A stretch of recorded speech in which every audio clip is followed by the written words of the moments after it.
Salam alaikum, ihr Lieben. Willkommen auf meinem Kanal zu einem neuen Gesundheits-veganen Rezeptvideo von mir.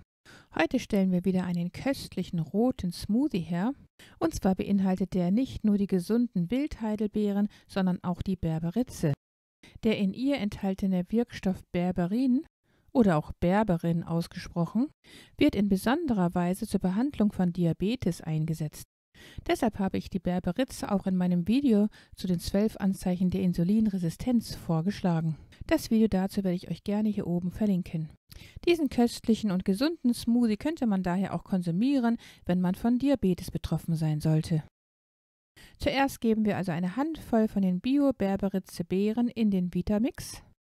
In der asiatischen Medizin ist die Berberitze schon seit mehreren tausend Jahren eine weit verbreitete und äußerst geschätzte Heilpflanze und wird zur Blutreinigung und Vorbeugung von Herzerkrankungen eingesetzt. Wir geben jetzt etwa 50 bis 100 Milliliter meines dampfdestillierten Wassers hinzu und weichen die Beeren für mindestens 15 bis 20 Minuten ein. Als nächstes geben wir ebenso eine Handvoll von diesen Wildheidelbeeren, die es natürlich nur in gefrorener Form gibt, dazu. Die kann man beim Rewe finden. Wildheidelbeeren sind natürlich um ein Vielfaches gesünder als die gezüchteten Kulturheidelbeeren. Als nächstes geben wir 2 Esslöffel von meinem selbst hergestellten Kokosjoghurt hinzu. Mein Video dazu verlinke ich euch hier oben nochmal.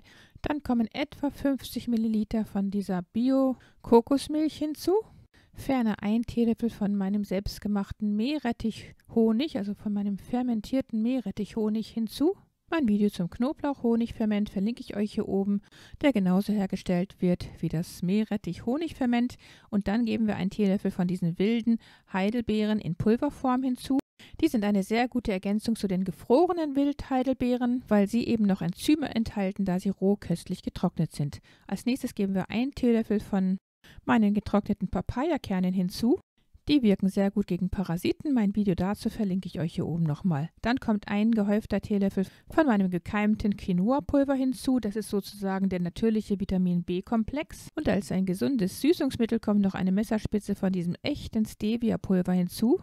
Dann noch ein halber Teelöffel frisch gemahlener Zimt. Ein sehr effektives Naturheilmittel, das den Blutzuckerspiegel reguliert. Dann kommt noch der Abrieb einer Bio-Zitrone hinzu. Und als gesunde Flüssigkeit zu diesem Smoothie gebe ich jetzt einen gepressten Saft hinzu. Und zwar besteht der aus Bio-Sellerie, Bio-Gurken und der Bio-Zitrone, die wir schon vorher abgerieben haben. Wir geben noch etwas dampfdestilliertes Wasser hinzu, um wirklich alles von dem wertvollen Saft auszuwaschen. Und das war's auch schon. Diese Flüssigkeit kommt hinzu und daraus besteht jetzt unser gesunder Smoothie. Der gepresste Saft beinhaltet keinen Zucker, genauso wenig wie alle anderen Zutaten in dem Smoothie, die eine sehr niedrige glykämische Last haben, weshalb der Smoothie bestens für den Diabetiker geeignet ist. Einzig den Teelöffel Honig könnte man weglassen, wenn eine Person den gesamten Smoothie trinken würde wollen, aber wenn eine Person nur ein Glas trinkt, dann ist die Honigmenge darin minimal. Die Eigenschaften des Wirkstoffs Berberin in der Berberitze wirken sich positiv auf den gesamten Körper aus und können unterschiedliche Stoffwechselprozesse unterstützen. Seine Wirkung ist antiseptisch, antioxidativ und entzündungshemmend. Berberin ist ein sekundärer Pflanzenstoff, ein Alkaloid.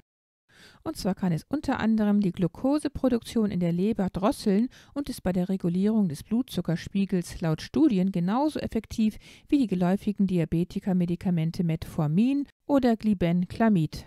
Berberin gilt als normoglykämisch, was bedeutet, dass es den Blutzuckerspiegel reguliert, also nur dann senkt, wenn er auch zu hoch ist.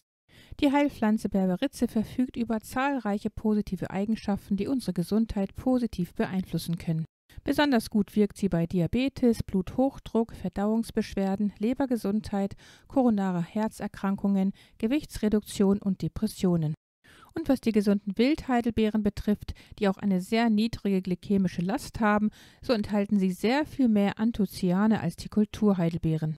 Studien haben gezeigt, dass Anthocyane zu den stärksten Antioxidantien zählen und zum Beispiel gegen Entzündungen, Herz-Kreislauf-Erkrankungen, Übergewicht, Diabetes, Alzheimer, Parkinson sowie Krebs wirksam sind. Die Heidelbeere hat adstringierende, antidiabetische, antiseptische sowie blutstillende Eigenschaften. Und die Kokosmilch und der probiotische Kokosjoghurt schmecken nicht nur köstlich und sind gesund. Dank ihres hohen Anteils an mittelkettigen Fettsäuren wird die Kokosmilch vom Körper als schneller Energielieferant genutzt und im Gegensatz zu anderen Fetten nur selten ins Fettgewebe eingelagert. Ja, damit ist das Rezept für diesen leckeren und gesunden Diabetiker-Smoothie beendet. Wenn euch das Video gefallen haben sollte, gebt mir gerne einen Daumen nach oben und teilt das Video mit euren Freunden und Bekannten. Vergesst auch nicht, das Glockensymbol zu betätigen, damit ihr kein Video in der Zukunft von mir verpasst. Liebste Grüße, Salam Aleikum, eure Mariam.